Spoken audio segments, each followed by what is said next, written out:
প্রবাসী কল্যাণ ব্যাংক থেকে আবারও একটি নতুন করে নিয়োগ দেওয়া হয়েছে। এখানে সকল জেলার নারী এবং পুরুষ উভয়ই আবেদন করতে পারবেন এসএসসি পাশে। যেখানে সার্কুলারটিতে দেখতে পাচ্ছেন প্রবাসী কল্যাণ ব্যাংক প্রধান কার্যালয়, এবং সার্কুলারটি প্রকাশিত হয়েছে 16/11/2023। শুধুমাত্র একটি ক্যাটাগরিতে লোক নেওয়া হবে। এখানে সকল জেলার নারী এবং পুরুষ উভয়ই আবেদন করতে পারবেন অফিস সহায়কে। এখানে পদের সংখ্যা 40টি, বয়স 18 থেকে 30 বছর। এখানে যারা এসএসসি কমপ্লিট করেছেন, কোনো ধরনের কোনো অভিজ্ঞতা লাগছে না, শুধুমাত্র একটি ক্যাটাগরিতে অ্যাপ্লাই করতে পারছেন।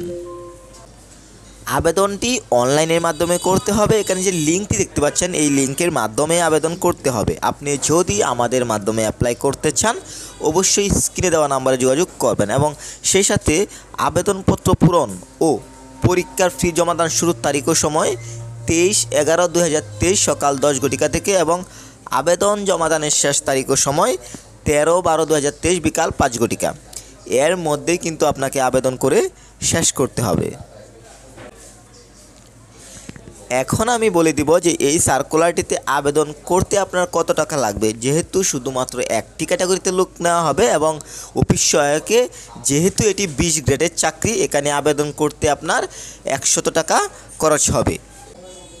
এছাড়াও কিন্তু সার্কুলারটিতে আদার্স টার্মস অ্যান্ড কন্ডিশন দেখতে পাচ্ছেন, যেমন এখানে রয়েছে প্রার্থীদের বাছাই পরীক্ষা, এমসিকিউ, লিখিত পরীক্ষা এবং মৌখিক পরীক্ষা গ্রহণ করা হবে। এখানে যে স্টেপের কথা বলা হচ্ছে, রুলসগুলো রয়েছে, এই রুলসগুলো আপনি চাইলে পড়ে নিতে পারেন, কারণ এই অনুযায়ী কিন্তু আপনার পরীক্ষা প্রস্তুতি নেওয়া হবে।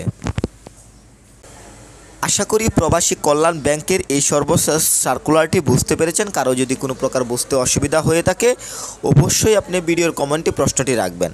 সবার সুস্বাস্থ্য কামনা করছি। আল্লাহ হাফেজ।